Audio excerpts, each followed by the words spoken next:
Okay, hi everyone. Please excuse my voice because I have a cold right now. Okay, so I am this is the start of my round over here, so I'm gonna start my short row. I don't know, I haven't been counting stitches because whatever. So anyway, when you get to the point where you want to start your short row, you're just knitting along like you usually would.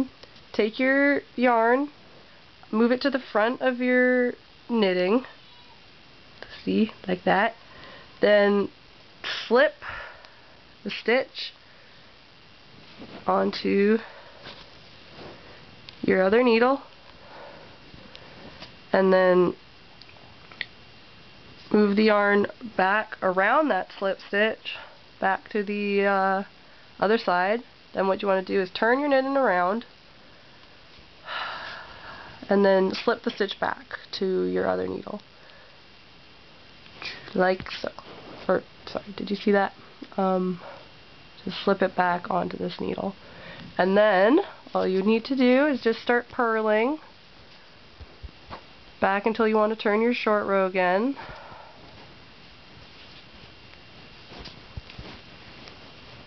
Alright, I'm in a really awkward position now, so I'm going like really slowly.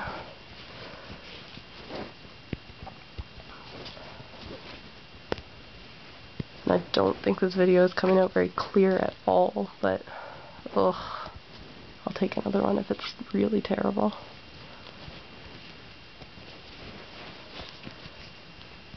And because I hate purling, I'm going to turn it back around again, like in a second. Okay, so let's pretend we just want a really short row. Okay, now you move your yarn back to the front, or sorry, from the front to the back, slip the next stitch. Now usually if you're doing longies or whatever, you'd have like a stitch marker so that you could keep track and have them all in the same place, but this is just a stupid 1 in 10 only knitting project.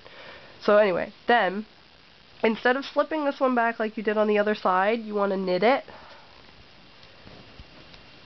because otherwise you aren't going to have enough room to work out the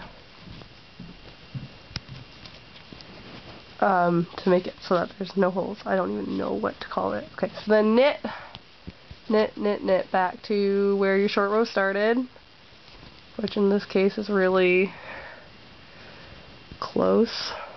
Ugh, okay.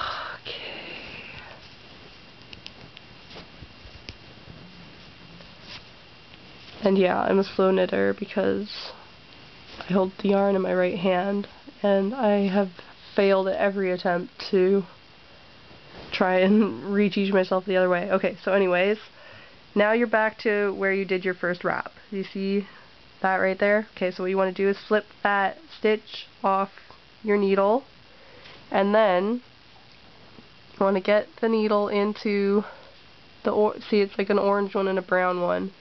So get it, like take the brown wrap off of the orange, put the orange back on the needle, and then put the brown wrap part back on the needle, and then all you do is knit those two together so that you don't accidentally add an extra stitch into your knitting. Okay, so knit those two together, and then you gotta knit back around to where the other wrap was. So that'll just take me a minute here. Okay.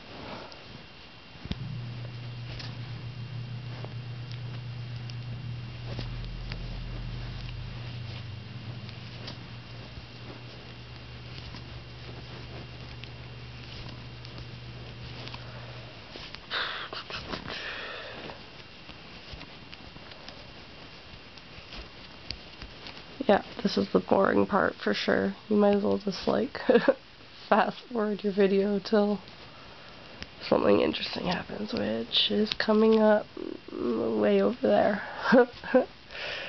I was going to do this on double pointed needles, but it was just a mess and you couldn't see anything that was going on. There were only like 15 stitches in the round and, you know, huge needles poking everywhere, so pretty much useless.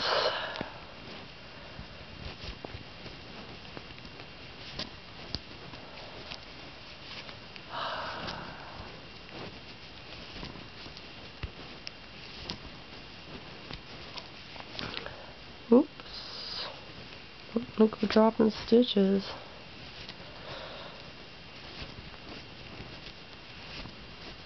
Okay, we're almost there. So, you get to your other wrap. Here we have, okay, I know it's kind of hard to see because my camera is cruddy quality, but you basically want to do about the same thing you did on the other side. It's a little weird because you've knit the stitch in there, but just pull that off the needle. Find the,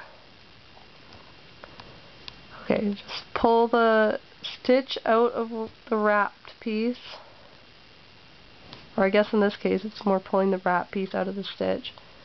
And then what you would think you do is knit them together again, but first, instead, you want to move the regular stitch on the needle first, and then you take the wrap piece, this green piece, and you put it on after. And if you don't do it that way, it won't make a hole, but it'll be really obvious on the outside of your knitting. So then you just knit them together once you've reversed the order that they're in. And then you just keep going, and then you're done. Okay, so I took the liberty of doing a short row on this piece of knitting before I started the video, so I could just show you what it looks like a few rows up. So if you, you probably can't even see really, but if you look here, that's side number 1. No hole. You can, like, not even tell really. The only way you can really tell is that there's like 3 rows coming out of where there should only be, or sorry, there's 2 rows coming out of where there should only be like nothing, you know, there's 2 rows just added in there. And then this is what the second side looks like. So there's no hole, you can't really see it. There's just like one long side of one stitch, and then it looks like there's like 3 rows coming out of the other side of it, but you know, there's no hole. You can't really tell at all. So yeah, okay. Bye.